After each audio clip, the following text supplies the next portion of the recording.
Yo, what's going on, guys? We got a brand new episode of Buy or Bust today. We're going to be doing the first spotlight card of the March season, and it is going to be Eson. We're going to go ahead and go through 3 different decks, some key synergies, counters, as well as a good floor and ceiling for the card. What can you expect for your maximum output and what you probably are going to get on the low end. But let's go ahead and jump right into it. Eson is the brand new Series 5 card coming out on Tuesday with the new season launching at the same time as Agamotto as well. That has the ability, after each turn, put a card from your hand that didn't start in your deck at this location. So it is a targeted pull from your hand with Eson, but it only works with generated cards, such as like an Erisham, a Thanos, Iron Patriot, Nick Fury, Valentina, Kate Bishop. So those are like the only cards you can really get with Eson. Of course, there are some counter cards that kind of can offset what you're trying to do as well. But let's go ahead and jump right into a couple of those free synergistic cards for this, and then we'll go over some counters as well. So starting off with some key synergies here. Of course, I was thinking Nick Fury. So Nick Fury, it generates 3 6-cost cards into your hand. So if you even just have the Nick Fury generated cards, that means Eson is guaranteed to pull a 6-drop from your hand if that is the only generated card or card that did not start in your deck in your hand at the moment. You also have Erisham. Erisham, of course, generates 12 other cards. Any of those cards would be applicable cards for Eson to be able to pull to Eson's location. And then I was thinking Wave. You're using Wave to ramp this card out early. You're going to want to probably ramp Eson out early if you're trying to get the maximum value out of this card, since it is a 6-cost card, opposed to just slamming it down at the very end of the game. I think you're going to try and get it out early just to make sure you get the best value possible. But if there are synergies, that means there are also counters for this card.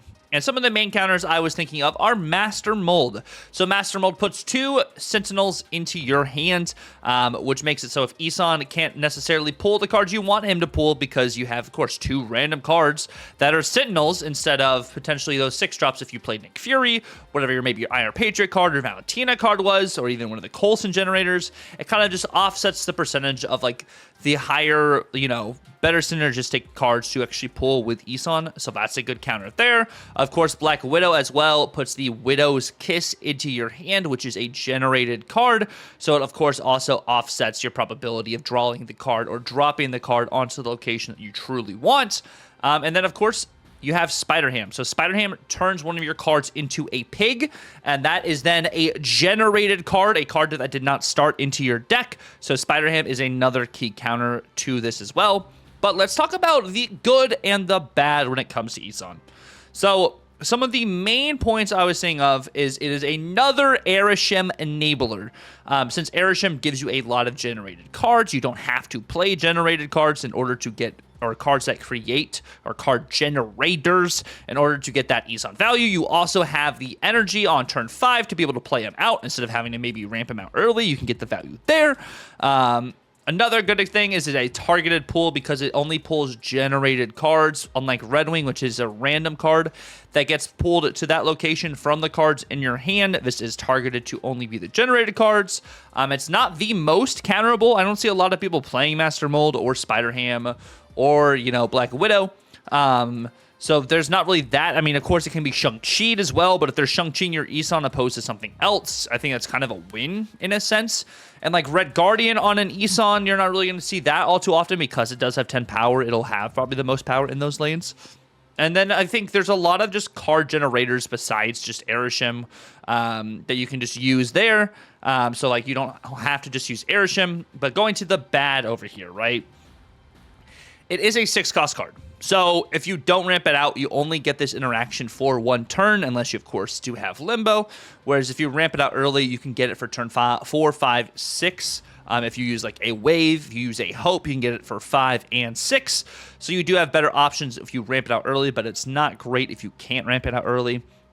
It only pulls generated cards. So you have to have generated cards in your hand to be able to get value from this card. So that's not the best for it. And then it is going to be more niche in the sense where, do you actually want to have Eson opposed to something else? Or is this just something you'd rather just get generated opposed to just play in your deck as well, is what I'm thinking about being more niche in that sense. But let's talk about the floor and the ceiling for this card. So, on the high end, you ramp this out early with card generations as well in hand. You play this out on turn 4 because you waived on turn 3.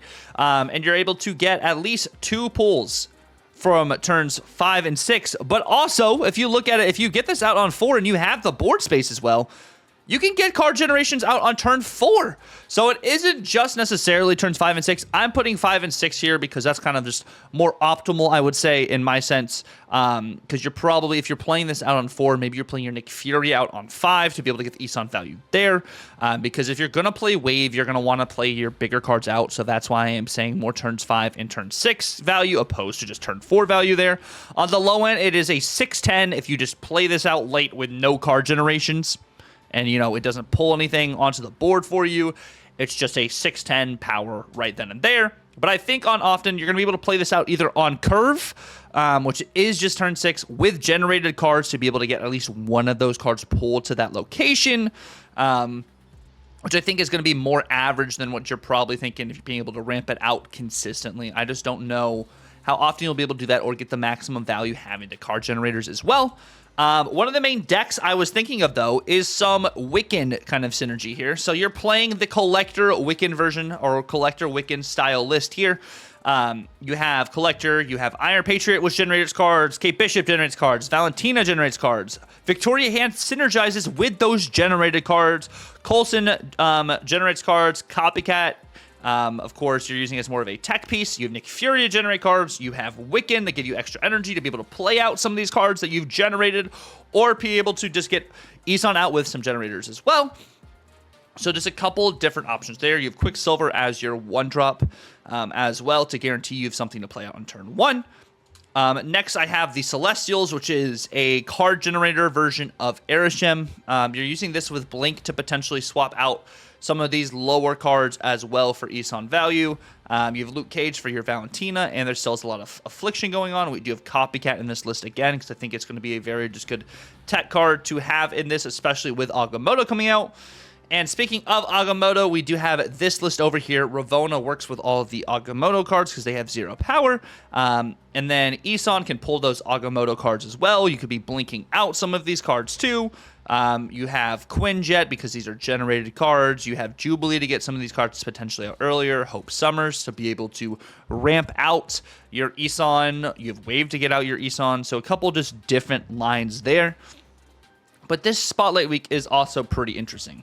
So we do have Beta Ray Bill and Wiccan in Spotlights with Eson, which is really interesting because with Beta Ray Bill, the hammer that is shuffled into the deck is considered a generated card, so Eson could pull out your hammer, potentially if you ramped out your Eson early, even with like a Jane value too, like there's just those options there. You also have Wiccan to be able to get him out early. I think that's why Wiccan is in this list for Spotlights this week, which makes sense. But thinking about the Spotlights holistically, right?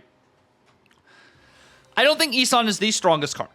I don't think Beta Ray Bill is the strongest card. I don't think Beta Ray Bill is a bad card compared maybe to Eson. I think what Beta Ray Bill does is incredible, and I think you can generally get a lot of value out of Beta Ray Bill. But Wiccan is a great card. I think Wiccan is an incredible card, and if you do not own Wiccan, this is a pretty decent week just to get Wiccan himself. I think Beta Ray Bill, if you don't have him, it did just recently drop to series drops. Wiccan's not dropping in series. I don't think Eson's dropping in series, at least for a long while. So I think the Wiccan kind of elevates the strength of this week just because of how good Wiccan is itself. Same with the flexibility. Wiccan is going to be the most flexible of these 3 cards. Beta Ray Bill, you're playing more in just a Hammer Bros style list, which there's maybe like 3 or 4 probably going around maybe. Wiccan, there's a large variety of different Wiccan lists, and he's incredibly flexible and just an incredibly great card to have overall. So I'm thinking that is just a really good shout and a really just good card to have. I do really enjoy these variants. They are animated on Snap.fan as well, if you guys do want to see them animated. So in that sense, I like those cards for this week.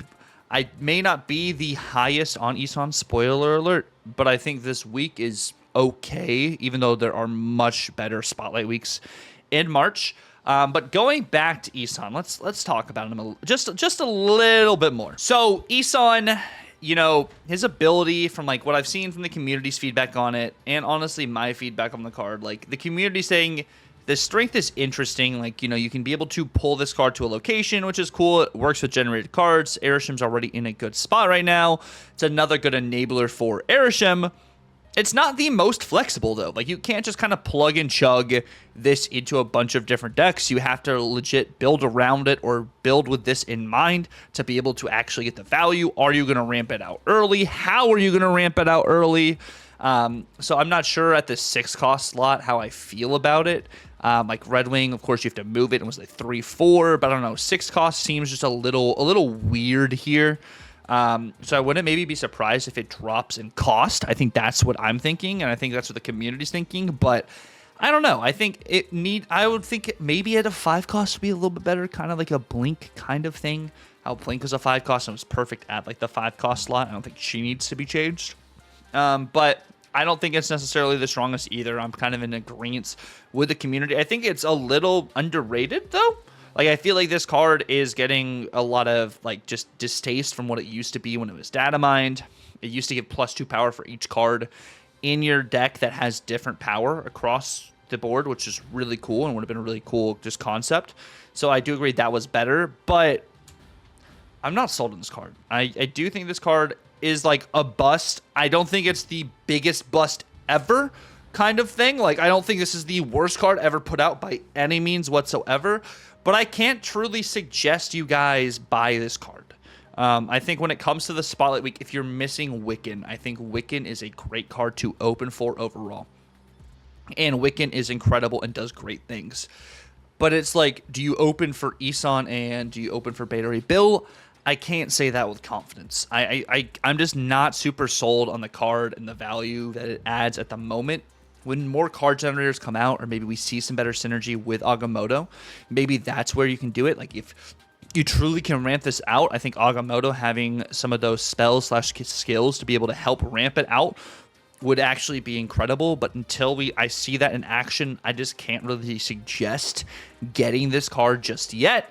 But with that in mind, I do want you guys to keep in mind that people can be wrong about cards. I totally can be wrong about cards. I've been wrong about cards before.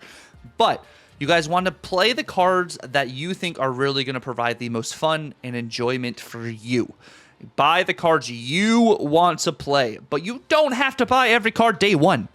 Wait a couple days potentially before getting this card, or use your Sanctum Showdown rewards for your Series 4 or 5 reward to get this after series drops have already happened. So then you don't have the likelihood of getting the Series 4 cards that are dropping to Series 3. Or you don't want to spend your spotlights or anything and just wait until this is out and the new patch is out. You know, bad cards do get buffed and good cards do get nerfed. Good cards also do get buffed and bad cards do get nerfed too. It does happen. We've seen it time and time again. But, like, do what you want to do. Play the cards you want to play. And, you know, spend your resources the way you want to spend them because, you know, like, you don't have a lot of resources. Resources are hard to come by right now if you're not spending money on the game. So just keep that in mind prospectively. But I really do appreciate you guys watching the video. Let me know down below, will you guys be getting Eson or will you be opening for Wiccan if you guys are missing Wiccan? I do really appreciate the support. I'm going to try to get back in the habit of posting deck guides as well consistently weekly. But once again, I appreciate you guys for watching. If you guys did enjoy the video, definitely feel free to like, comment, and subscribe if you're new. Till the next time, you guys have a good one. God bless, and Tucker out.